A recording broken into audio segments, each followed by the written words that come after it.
পশ্চিমবঙ্গ তথা কলকাতার একটি প্রসিদ্ধ এবং অন্যতম তীর্থস্থান হল দক্ষিণেশ্বর মন্দির। এই বিখ্যাত মন্দিরটি মা ভবতারিণীকে উৎসর্গ করা হয়েছে। গঙ্গা নদীর তীরে অবস্থিত 1855 সালের 31শে মে প্রসিদ্ধ মানবদরদী জমিদার রানী রাসমণি এই মন্দিরটি প্রতিষ্ঠা করেন। এই মন্দিরে দেবী কালীকে মা ভবতারিণী রূপে পুজো করা হয়। ঊনবিংশ শতাব্দীর বিশিষ্ট যোগী রামকৃষ্ণ পরমহংসদেব এই মন্দিরেই সাধনা করতেন। প্রতিদিন বহু মানুষ এই মন্দিরে আসেন মা কালীর দর্শনের উদ্দেশ্যে।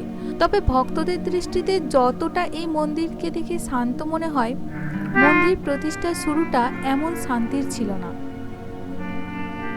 সেই পুরানো কিছু অজানা এবং রহস্যে ঘেরা এই দক্ষিণেশ্বর মন্দিরের ইতিহাস কথা নিয়েই আমাদের আজকের নতুন ভিডিও। হিন্দু শাস্ত্র চ্যানেলে আপনাদের স্বাগত। রানী রাসমণি ছিলেন স্বাবলম্বিনী। বিধবা হওয়ার পর তিনি নিজেই স্বয়ং জমিদারি দেখাশোনা বা পরিচালনা করতেন। প্রায়শই তিনি একসঙ্গে অনেক বজরা সাজিয়ে পাইক বীরকন্দাজ নিয়ে নানান তীর্থে যেতেন ভ্রমণের উদ্দেশ্যে। রানীর বয়স 60 হলেও স্বাস্থ্য এবং তেজ কোনোটিতেই ক্লান্তির ছাপ ছিল না। এই প্রজাদরদী রানী রাসমণি স্থির করেছিলেন কাশীধামে গিয়ে বক্রেশ্বর ও মা অন্নপূর্ণার দর্শন করবেন। যেমনই ভাবা তেমনই কাজ। একসঙ্গে 25খানা বজরা সাজানো হলো। 6 মাসের উপযোগী খাদ্যদ্রব্য, প্রচুর অস্ত্রধারী প্রহরী ও আত্মীয় স্বজনও নেওয়া হলো। মধ্যরাতে বজরা ছাড়ল। সারাদিনের ক্লান্তিতে রানী ঘুমিয়ে পড়েছিলেন। এমন সময় রানী এক স্বপ্নে দেখলেন স্বয়ং জগৎজননী মা কালী ভৎসনা সুরে বলছেন, সন্তানতুল্য প্রজাদের ছেড়ে কোথাও যাওয়ার প্রয়োজন নেই। এই গঙ্গা তীরেই মন্দির প্রতিষ্ঠা করে সেবার ব্যবস্থা করো। রানী রাসমণি প্রচণ্ড ভয় পেয়ে যান, কারণ সেটা যেন কোনো স্বপ্ন ছিল না, ছিল দৈব দর্শন। মায়ের দর্শন পেয়ে রানী বজরা থামানোর আদেশ দেন। পরের দিন সকালে সবগুলি বজরার অন্ন বস্ত্র হতদরিদ্র মানুষদের বিলিয়ে দিয়ে ফিরে আসেন যানবাজারে। এরপর তিনি আদেশ করেন গঙ্গা তীরে কোনো জমি খুঁজতে, যেখানে মা কালীর মন্দির প্রতিষ্ঠা হবে। পূর্ব পারে দক্ষিণেশ্বর গ্রামে একটি জমি পাওয়া যায়। তৎকালীন সুপ্রিম কোর্টের অ্যান্টনি হেস্টি সাহেবের কুঠি এবং মুসলমানদের একটি পরিত্যক্ত কবরখানা ও একটি গাজী সাহেবের পীরের আস্তানা সব মিলিয়ে 54.5 বিঘা জমি,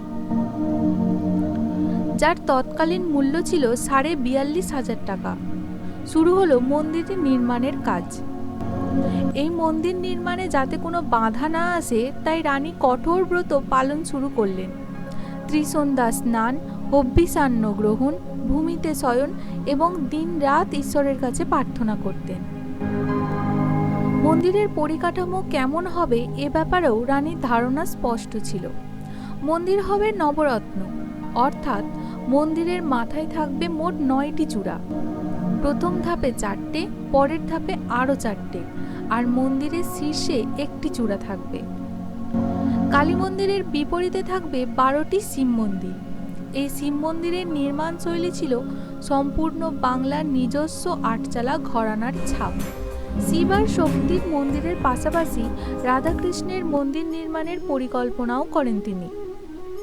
শাক্ত বৈষ্ণব বিবাদের ঊর্ধ্বে গিয়ে সংহতির এক মখমল বাতাবরণ প্রতিষ্ঠার উদ্দেশ্যেই এই ভাবনা। একই পাঁচিলের বেষ্টনীতে শাক্ত শৈব এবং বৈষ্ণব মতাদর্শের এক মহামিলন ক্ষেত্র করতে চেয়েছিলেন দূরদর্শিনী রানী রাসমণি। মন্দির প্রতিষ্ঠার ও নির্মাণের আগেই শুরু হয়েছিল মন্দিরের বিগ্রহ নির্মাণের কাজ। একের পর এক বাধার কারণেই মন্দিরের নির্মাণ কাজ পিছিয়ে যাচ্ছিল। তবে মূর্তি নির্মাণে তেমন কোনো বাধা আসেনি। কালো ধূসর আগ্নেয় শিলার ব্যাসল্ট পাথর দিয়ে তৈরি হয় বর্তমানে দক্ষিণেশ্বরের কালী মূর্তি। চতুর্ভুজা দেবী মূর্তির উচ্চতা 3 ফুটেরও কম, 33.5 ইঞ্চ। দেবীর গলায় রয়েছে মুন্ডমালা, কিন্তু কোমরে কাটা হাতের কটিবন্ধনী নেই। সাদা মার্বেল পাথরে নির্মিত সাহিত্য মহাকালের উপরেই দাঁড়িয়ে রয়েছেন জগৎজননী। মূর্তির নির্মাণ কাজ শেষ হওয়ার পর কাঠের বাক্সের মধ্যে সযত্নে রাখা হয় কালী মূর্তিকে। বাক্সবন্দি মায়ের মূর্তি পড়ে আছে অনেক দিন, আর দেরি করতে চান না জানবাজারের রানী। মন্দির প্রতিষ্ঠার আর দেরিও নেই, কিন্তু সময়ে বিপদ বাড়ে। শুরু হলো নতুন সমস্যা। মন্দির প্রতিষ্ঠার জন্য আচার্য পাওয়া অসম্ভব হয়ে পড়ে। ব্রাহ্মণ ও পণ্ডিতরা জানিয়েছেন যে জানবাজারের জমিদার পত্নী রাসমণি দাসী মন্দির প্রতিষ্ঠা করলে তা হবে সম্পূর্ণ অশাস্ত্রীয়। কোনো শূদ্রের মন্দির প্রতিষ্ঠা করার অধিকার নাকি নেই। এমনকি কোনো দেবদেবীও শূদ্রের হাতে পূজা গ্রহণ করেন না বলে বিধান দেন ব্রাহ্মণগণ। এটাই শাস্ত্রের বিধান। ধর্মপ্রাণ রানী রাসমণি ইংরেজের বিরুদ্ধে কূট কৌশলে লড়েছেন, কিন্তু ব্রাহ্মণ তার চোখে দেবতুল্য। অথচ সেই ব্রাহ্মণই তার মন্দির প্রতিষ্ঠায় আপত্তি করে। সেই সময় নানা দিক থেকে হিন্দু ধর্ম বহু আক্রমণে পর্যুদস্ত হয়ে পড়েছিল। বহু সংস্কৃত গ্রন্থ অবলুপ্ত হয়েছিল এই সময়ে। খ্রিস্টান মিশনারিরা হিন্দু ধর্মের দোষ তুলে ধরেছেন ভারতীয়দের সামনে। এক শ্রেণীর ব্রাহ্মণ ধর্মের নামে কোড়ামি করে প্রতিপত্তি করতে চায়, আর একদল ব্রাহ্মণ পণ্ডিত মূর্তি পুজোকে পুতুল পূজা বলে প্রচার করছেন। এই রকম কিছু ব্রাহ্মণ পণ্ডিতদের বিরুদ্ধে গিয়ে পুনরায় হিন্দু ধর্মকে স্বাবলম্বী এবং স্বয়ং সম্পূর্ণভাবে প্রতিষ্ঠা করার লড়াই যেন শুরু হয়ে যায় অচিরেই। কিন্তু রানী রাসমণি পিছু পা হওয়ার ব্যক্তিত্বই নন। তিনি কলকাতার বাইরে লোক পাঠালেন পণ্ডিত আনতে, এবং অবশেষে সফলও হলেন। হুগলির কামারপুকুরে পণ্ডিত রামকুমার ভট্টাচার্য, তিনিই মন্দির প্রতিষ্ঠার বিধান দেন। যদি মন্দিরের যাবতীয় সম্পত্তি কোনো ব্রাহ্মণকে আগে দান করেন, আর সেই ব্রাহ্মণ যদি মন্দিরে বিগ্রহ প্রতিষ্ঠা করেন এবং প্রতিষ্ঠাকালে মন্দিরে অন্নভোগের ব্যবস্থা করেন, তবে শাস্ত্রে বাঁধা থাকবে না। রানী পণ্ডিতের কথা মতো মন্দিরের সব সম্পত্তি গুরুদেবের নামে করে দেন। এরপর পণ্ডিত রামকুমার ভট্টাচার্য আসেন মন্দির প্রতিষ্ঠা করতে। সঙ্গে আসেন তার 17 বছর বয়সী ভাই গদাধর। এই গদাধরই পরে শ্রী শ্রী পরমহংস রামকৃষ্ণ পরমহংসদেব হয়ে দক্ষিণেশ্বর মন্দিরে পূজা করেন। এই গদাধরই পরে শ্রী শ্রী রামকৃষ্ণ পরমহংসদেব হয়ে দক্ষিণেশ্বর মন্দিরের পূজারী হন। এই মন্দির প্রতিষ্ঠা বন্ধ করার জন্য 16টি মামলাও হয়। তা রানী রাসমণি খুবই দৃঢ়তার সঙ্গে লড়েন। অবশেষে সমস্ত বাধা বিপত্তি কাটিয়ে আসে মন্দির প্রতিষ্ঠার সেই শুভক্ষণ।